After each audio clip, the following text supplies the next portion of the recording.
नमस्ते। कभी भारत के नक्शे को ध्यान से देखा है? जो मैप हम आज देखते हैं, क्या वो हमेशा से ऐसा ही था? बिल्कुल नहीं।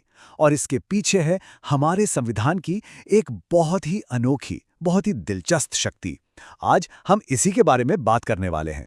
तो चलिए इस पहेली को थोड़ा और समझते हैं। देखिए, एक तरफ हम कहते हैं कि भारत एक अखंड राष्ट्र है, परमानेंट। लेकिन दूसरी तरफ हमारा संविधान खुद कहता है कि इसके अंदर जो राज्य हैं, उनकी सीमाएं, उनकी बाउंड्रीज परमानेंट नहीं हैं। तो सवाल ये उठता है कि कोई देश परमानेंट कैसे हो सकता है जब उसका अंदर का नक्शा ही बदलने के लिए बना हो? है ना थोड़ा अजीब, एक पहेली जैसा लगता है। और इस पूरी पहेली का जवाब, पता है, एक ही लाइन में छिपा है। भारत विनाशी राज्यों का एक अविनाशी संघ है। इसका मतलब संघ यानी यूनियन वो तो हमेशा रहेगा, उसे कोई नहीं तोड़ सकता। पर उसके अंदर जो राज्य हैं वो नष्ट हो सकते हैं, बदल सकते हैं। यही लाइन हमारी आज की पूरी चर्चा की जड़ है। तो चलिए समझते हैं भारत के इस अनोखे स्ट्रक्चर को जो इसे बदलते हुए राज्यों का एक संघ बनाता है। अच्छा, इस बात को और अच्छे से समझने के लिए चलिए अमेरिका से एक छोटी सी तुलना करते हैं। भारत को कहते हैं विनाशी राज्यों का अविनाशी संघ। मतलब संघ तो हमेशा रहेगा, पर राज्य बदल सकते हैं। संसद जब चाहे आसानी से राज्यों की सीमाएं बदल सकती हैं। वहीं दूसरी तरफ अमेरिका है अविनाशी राज्यों का अविनाशी संघ। वहां फेडरल गवर्नमेंट राज्यों की मर्जी के बिना उनकी बाउंड्रीज को छू भी नहीं सकती। और बस यही वो चीज है जो भारत के सिस्टम को इतना यूनिक बनाती है। यहां एक और बारीक सा लेकिन बहुत जरूरी फर्क समझना होगा। दो शब्द हैं, भारत का क्षेत्र यानी टेरिटरी ऑफ इंडिया और भारत का संघ यानी यूनियन ऑफ इंडिया। भारत का क्षेत्र एक बड़ा टर्म है। इसमें राज्य, केंद्र शासित प्रदेश और भविष्य में जीता हुआ कोई भी इलाका सब आ जाता है। जबकि भारत का संघ थोड़ा छोटा है। इसमें सिर्फ राज्य आते हैं जो फेडरल सिस्टम का हिस्सा हैं। तो क्षेत्र हमेशा संघ से बड़ा होता है। तो संसद को ये जबरदस्त पावर आखिर मिलती कहां से है? इसका सोर्स है हमारा संविधान और खास तौर पर आर्टिकल 3।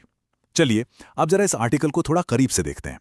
बहुत ही सीधे और साफ शब्दों में आर्टिकल 3 ही हमारी संसद को ये ताकत देता है कि वो राज्यों को फिर से ऑर्गेनाइज कर सकें।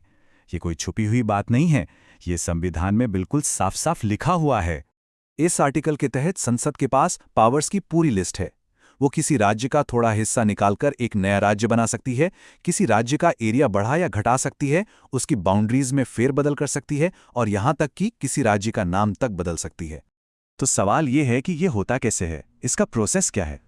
देखिए, ऐसा कोई भी बिल सबसे पहले राष्ट्रपति की सिफारिश पर ही संसद में आ सकता है। फिर उस बिल को जिस राज्य पर असर पड़ रहा है उसकी विधानसभा को भेजा जाता है उनकी राय जानने के लिए। लेकिन, और ये सबसे जरूरी बात है, संसद उस राज्य की राय मानने के लिए बिल्कुल भी मजबूर नहीं है। और आखिर में इसे पास करने के लिए कोई स्पेशल मेजॉरिटी नहीं, बस एक सिंपल मेजॉरिटी चाहिए। मतलब असली पावर केंद्र के पास ही है। चलिए अब जरा इतिहास में झांक कर देखते हैं कि इस शक्ति का इस्तेमाल कब कब और कैसे कैसे हुआ है। आज़ादी के बाद से भारत का नक्शा लगातार बदलता रहा है। कहानी शुरू हुई 1947 में, जब 550 से भी ज्यादा रियासतों को भारत में मिलाया गया। फिर 1956 में एक बहुत बड़ा बदलाव आया, जब भाषा के आधार पर राज्यों को फिर से बनाया गया। यह सिलसिला रुका नहीं। साल 2000 में 3 नए राज्य बने, छत्तीसगढ़, झारखंड और उत्तराखंड। 2014 में तेलंगाना बना और हाल ही में 2019 में जम्मू और कश्मीर को 2 केंद्र शासित प्रदेशों में पुनर्गठित किया गया। 1956 का जो राज्य पुनर्गठन अधिनियम था वो एक टर्निंग पॉइंट था। उस वक्त देश के अलग अलग हिस्सों की आकांक्षाओं को संभालने और भारत की जबरदस्त भाषाई विविधता को जगह देने के लिए मुख्य रूप से भाषा को आधार बनाकर राज्यों का गठन किया गया। इस ऐतिहासिक कानून के बाद 1 नवंबर 1956 को भारत का नक्शा काफी हद तक बदल गया। तब देश में 14 राज्य और 6 केंद्र शासित प्रदेश बनाए गए थे। लेकिन क्या संसद की इस शक्ति पर कोई रोक-टोक नहीं है? क्या वो कुछ भी कर सकती है? जवाब है नहीं। एक सीमा है और ये सीमा तय हुई बेरूबारी केस से। और यहीं से एक बहुत बड़ा सवाल खड़ा हुआ। अगर संसद किसी राज्य का एरिया कम कर सकती है, तो क्या वो भारत की जमीन का कोई टुकड़ा किसी दूसरे देश को भी दे सकती है? ये सवाल उठा 1960 के मशहूर बेरूबारी यूनियन केस में। हुआ ये था कि पश्चिम बंगाल के बेरूबारी यूनियन नाम के एक इलाके पर भारत और उस वक्त के पाकिस्तान के बीच विवाद था। 1958 के नेहरू-नून समझौते के तहत भारत सरकार ये इलाका पाकिस्तान को देने के लिए तैयार हो गई। तब मामला सुप्रीम कोर्ट पहुंचा और सवाल ये था कि क्या आर्टिकल 3 के तहत एक साधारण सा कानून बनाकर देश की जमीन किसी और को दी जा सकती है। सुप्रीम कोर्ट का फैसला इस मामले में एकदम साफ था। कोर्ट ने कहा कि देश के अंदर राज्यों की सीमाएं बदलना एक बात है और देश की जमीन किसी दूसरे देश को दे देना ये बिल्कुल दूसरी बात है। अंदरूनी बदलाव के लिए आर्टिकल 3 के तहत सिंपल मेजॉरिटी काफी है, लेकिन अगर भारत का कोई हिस्सा किसी और देश को देना है तो उसके लिए आर्टिकल 3 काफी नहीं। उसके लिए आर्टिकल 368 के तहत संविधान में संशोधन करना होगा, जिसके लिए एक स्पेशल मेजॉरिटी की जरूरत पड़ती है।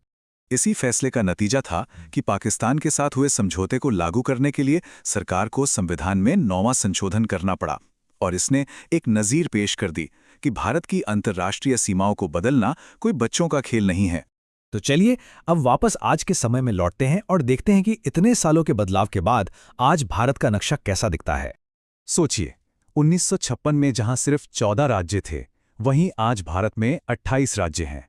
ये नंबर ही अपने आप में कहानी कहता है कि वक्त के साथ हमारा नक्शा कितना ज्यादा बदल चुका है। आज की तारीख में भारत 28 राज्यों और 8 केंद्र शासित प्रदेशों में बटा हुआ है। ये पूरा ढांचा देश को चलाने में और हमारी विशाल डाइवर्सिटी को एक साथ लेकर चलने में मदद करता है। तो संविधान की ये जो फ्लेक्सिबिलिटी है, ये सिर्फ इतिहास की बात नहीं है, ये आज भी सरकार चलाने और अलग-अलग क्षेत्रों की ज़रूरतों को पूरा करने का एक बहुत ज़रूरी ज़रिया है, जो भारत को समय के साथ ढलने में मदद करता है। और आखिर में ये पूरी बातचीत हमें एक बहुत गहरे सवाल पर लाके छोड़ देती है। सोचिए, अगर किसी राज्य की सीमाएं फिक्स नहीं हैं, वो बदल सकती हैं, तो फिर एक राज्य की असली पहचान क्या है? क्या वो सिर्फ नक्शे पर खींची एक लाइन है या फिर उस राज्य में रहने वाले लोगों की पहचान? सोचने के लिए एक बहुत दिलचस्प सवाल है ना?